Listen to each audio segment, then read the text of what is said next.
Trump has drawn a line in the sand. He has placed his cards on the table. He has, in the bluntest language used by any American president in living memory, told Iran exactly what it must do to end this war. And the world is still reeling from what he has said. In a post on his social media platform Truth Social, written entirely in capital letters, President Donald Trump declared, "There will be no deal with Iran except unconditional surrender." 4 words, no ambiguity, no diplomatic cushioning, no room for interpretation. The war ends, Trump has told the world, only when Iran surrenders completely, or it does not end at all. To understand the full weight of what Trump has done, we need to go back to where this war began. 4 months before the first missile was fired, American and Iranian negotiators had been meeting in Geneva, with Oman serving as mediator. Trump's special envoy Steve Witkoff and his son-in-law Jared Kushner led the American side, proposing a 10-year halt to uranium enrichment, the lifting of American sanctions, and American investment in a joint civilian nuclear program for Iran. The offer, by any measure, was generous. Iran would give up its path to a nuclear weapon. In return, it would receive economic relief, international legitimacy, and American backing for peaceful nuclear energy. But Tehran said no. Iranian negotiators refused to permanently dismantle their enrichment infrastructure. They insisted on their right to enrich uranium for civilian purposes under international agreements. Witkoff, speaking publicly after the talks collapsed, was blunt about what he found at the negotiating table. By the end of the second round of talks, he said, it was very clear a deal was going to be impossible. The third round was, in his own words, quote, not positive. Trump had been warned, and Trump acted. On Saturday, the 28th of February, American and Israeli forces launched what Israel's Prime Minister Benjamin Netanyahu named Operation Epic Fury, a massive, coordinated campaign of airstrikes targeting Iran's nuclear facilities, its ballistic missile sites, its naval forces, and the command infrastructure of the Islamic Republic itself. The opening hours of the war were, by any military measure, extraordinary. Iran's supreme leader, Ayatollah Ali Khamenei, the man who had led the Islamic Republic for more than 3 decades, the most powerful figure in the entire architecture of Iranian power, was killed in the very first wave of American and Israeli strikes. The leader of the world's most sanctioned state, the head of a regime that had built its identity around resistance to American imperialism, was dead within hours of the war beginning. The shock inside Iran was profound. The shock in world capitals was equally profound, because no one, at least publicly, had expected the opening move of this war to be the killing of the supreme leader himself. Iran named Khamenei's son, Mojtaba Khamenei, as the new supreme leader. But a week has now passed, and the void in Iranian leadership is becoming conspicuous. The week-long delay in formally installing a successor is, as CNN's analysts have noted, the first unintended consequence of this war. Succession planning had been widely discussed inside Iran for years. But infighting among senior clerics, combined with a very real fear about how long any new supreme leader might survive given Israel's stated intention to eliminate senior Iranian figures, is slowing the process. Trump himself has weighed in, telling NBC News that he has names in mind for who he would like to see lead Iran, and that he personally rejects Mojtaba as a candidate. An American president, publicly, announcing that he will have a say in who leads a foreign nation of nearly 90 million people. That is the moment we are in. White House Press Secretary Caroline Leavitt attempted to provide some definition of what unconditional surrender looks like in practice. She outlined 4 military conditions the United States expects to be met before any end to hostilities can be considered. First, the complete destruction of Iran's naval forces. Second, the full elimination of Iran's ballistic missile threat, including its launchers, production facilities, and stockpiles. Third, an ironclad guarantee that Iran cannot develop or obtain a nuclear weapon, now or ever. And fourth, the significant and lasting weakening of Iran's entire network of regional proxies, Hezbollah in Lebanon, the Houthi forces in Yemen, and the dozens of Iran-backed militia groups operating across Iraq, Syria, and beyond. Beyond these 4 conditions, Trump added in a subsequent Truth Social post that after the current regime falls, great and acceptable leaders must be selected to govern Iran. He closed with a line that drew equal parts attention and disbelief in foreign capitals. Make Iran Great Again. MIGA. On the ground, the military campaign has been ferocious. U.S. CENTCOM Commander Admiral Brad Cooper confirmed this week that Iranian counterattacks on American and allied forces have dropped by 90% since the opening day of the war. American and Israeli officials jointly declared that 60% of Iran's missile launchers, ballistic missile stockpiles, and production facilities have now been destroyed. Iran's navy has been largely neutralized. The Israeli Air Force also struck a heavily fortified bunker beneath Khamenei's former compound, his emergency command center deep underground, where senior Iranian military and intelligence figures are believed to have been present. Israel says it is still assessing the casualties from that strike, but the human cost is severe and mounting.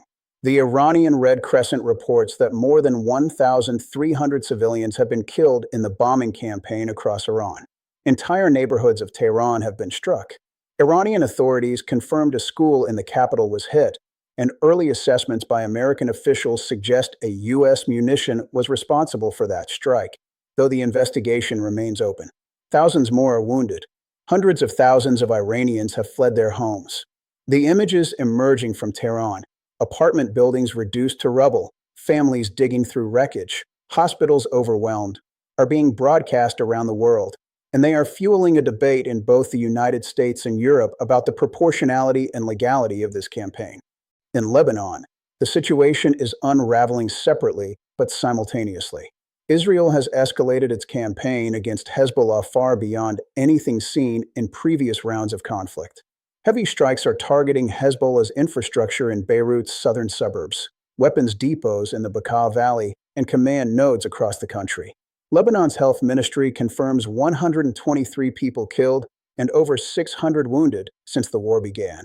More than 95,000 Lebanese civilians have been displaced. Israel has ordered all 400,000 residents of southern Lebanon to evacuate north of the Litani River, one of the largest forced displacement operations in the region in years. And critically, Israeli Brigadier General Efi Defrin stated publicly this week that Israel's campaign against Hezbollah will continue even after the Iran war itself concludes. Lebanon, in other words, faces a prolonged military storm of its own, independent of whatever happens in Tehran. Iran has not been passive.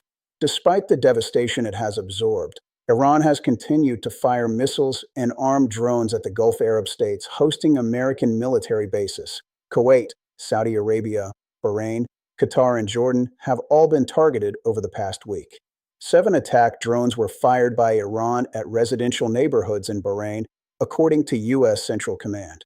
One drone was intercepted near the tower housing Israel's embassy in Bahrain. The U.S. embassy in Saudi Arabia was struck by 2 suspected Iranian drones. The Saudi Defense Ministry confirmed limited fire and minor material damage. Iran-backed militias in Iraq claimed responsibility for a drone strike on a major hotel in Erbil, the capital of Iraqi Kurdistan. While the vast majority of Iranian projectiles are being intercepted, defense officials across the Gulf are raising quiet alarms. Their stockpiles of interceptor missiles are running critically low. If Iran sustains this barrage for several more weeks, the Gulf states may find themselves unable to defend their own skies. The financial and economic toll of this war is being felt on every continent. Oil has surged past $110 per barrel, its highest level since September 2023. U.S. crude oil recorded its biggest single-week gain on record, dating back to the inception of the West Texas Intermediate Contract in 1983. Qatar's Energy Minister Saad Al-Kaabi issued one of the most alarming public statements of any official since this war began, warning the Financial Times that crude oil prices could hit $150 per barrel within weeks if commercial tankers cannot pass through the Strait of Hormuz. He said, with unusual bluntness for a Gulf minister, that rising oil prices from this war could bring down the economies of the world. The Dow Jones Industrial Average dropped more than 900 points, nearly 2%, in a single session following Trump's unconditional surrender demand. The S&P 500 and Nasdaq each fell 1.6%. Trillions of dollars in global market value have been wiped out over the past 10 days. For Pakistan, this war is not a distant conflict. Its consequences are landing directly on Pakistani families, the Pakistani economy, and Pakistan's national security calculations. The most immediate impact is energy costs. Oil at $110 per barrel, and potentially moving higher, will increase Pakistan's import bill substantially. Pakistan imports the majority of its petroleum needs. At current prices, the additional burden on the current account will be severe, the pressure on the rupee will intensify, and the government's IMF program targets, already difficult, become even harder to meet. Ordinary Pakistanis are already feeling the effects at petrol pumps across the country. And if oil climbs further, a new wave of fuel price increases is all but inevitable. The security of Gulf shipping lanes is a second major concern for Islamabad. The Strait of Hormuz, the narrow waterway through which approximately 20% of the entire world's oil supply passes every single day, is under threat. Commercial shipping insurers have raised premiums dramatically. Cargo movement is being disrupted.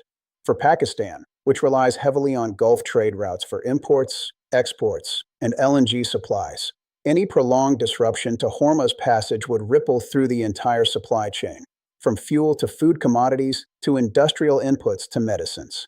Energy officials in Islamabad are monitoring the LNG supply situation with particular concern, given Pakistan's ongoing power sector challenges. And then there are the 4 to 5 million Pakistani workers employed across the Gulf, in Saudi Arabia, the UAE, Qatar, Kuwait, and Bahrain. These men and women send billions of dollars in remittances home every year, one of Pakistan's most vital sources of foreign exchange. All of these countries have now come under Iranian missile and drone attack. The government has activated its embassies and consulates across the Gulf and formally called on all parties to ensure the safety of Pakistani nationals. But the anxiety among Pakistani families with loved ones in the Gulf is real, and it is growing. Pakistan shares a long border with Iran, and any collapse of authority inside Iran would bring its own set of border security and refugee challenges that Islamabad is quietly preparing for. On the diplomatic front, the picture is almost as bleak as the military one. Iran's Foreign Minister Abbas Araghchi told NBC Nightly News bluntly that Iran is not asking for a ceasefire. He said Iran is prepared for the possibility of a full U.S. ground invasion. He challenged Washington to attempt it. Iranian intelligence did send messages to American counterparts this week indicating a willingness to explore talks, but the United States responded with a flat rejection. Senior U.S. officials confirmed there are no negotiations underway and that in the near term, any diplomatic off-ramp is unlikely to materialize. Araghchi responded to Trump's unconditional surrender demand with a pointed message on social media, telling the American president that Plan A for a clean, rapid military victory had failed, and that Plan B would be an even bigger failure. Secretary of State Marco Rubio held a series of phone calls with Arab foreign ministers this week. Sources with direct knowledge of those conversations say Rubio told the ministers the war is expected to continue for several more weeks. He described the current military phase as focused on Iran's missile launchers and production facilities. But in a contradiction that has been the source of deep confusion for America's allies, Rubio simultaneously told those same ministers that the United States' goal is not regime change. Meanwhile, the president is publicly demanding new Iranian leadership, publicly vetoing the current successor to Khamenei, and publicly stating he has names in mind for Iran's next supreme leader. Arab and European diplomats say they simply cannot reconcile these two positions. Nearly a dozen countries have now offered to mediate, including several Gulf states, European nations, and Asian partners. Washington has acknowledged these overtures and engaged with none of them formally. Inside the United States Congress, the frustration is bipartisan and audible.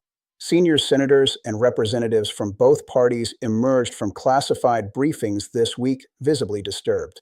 They told reporters they still do not understand how the administration defines victory, what the plan is for post-war Iran, what happens if the regime collapses but no acceptable new leadership emerges, or how long American forces will remain engaged at a cost of approximately $8 billion per day. Defense Secretary Pete Hegseth, during testimony before the Senate Armed Services Committee, notably and deliberately refused to rule out deploying American ground forces inside Iran. That single non-answer sent alarm through both sides of the Senate chamber and raised the specter, for the first time publicly, of a much deeper much longer American military engagement than anyone had initially been told to expect. Analysts who have spent decades studying Iran are deeply divided on whether Trump's strategy can succeed and on what success would even look like. Danny Citrinowicz of the Atlantic Council has stated that given the current Iranian regime's determination not to surrender, the military campaign will have to continue until the complete collapse of that regime if Trump's stated objective is to be achieved. Anything short of full collapse, he warns, would be seen as a failure regardless of the operational military successes already achieved. Kareem Sajapur of the Carnegie Endowment described Trump's strategy as improvisation and reminded observers that Iran has now outlasted 5 American presidents since 1979. Its strategy is to wait, to absorb, to spike oil prices, to hurt the American economy, and to erode American public support until Washington blinks. The question is whether Trump's will and America's economic tolerance for this war is stronger than Iran's historic capacity for endurance. CNN's analysis this week put the central dilemma in the sharpest terms. Some U.S. goals in this war appear within reach: the destruction of Iran's nuclear program, the degradation of its missile arsenal, the weakening of its proxies.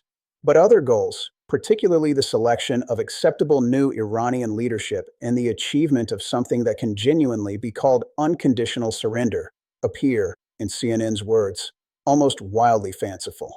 The 88 senior Iranian clerics who are constitutionally responsible for selecting the next supreme leader are unlikely, to put it gently, to take their cue from the White House.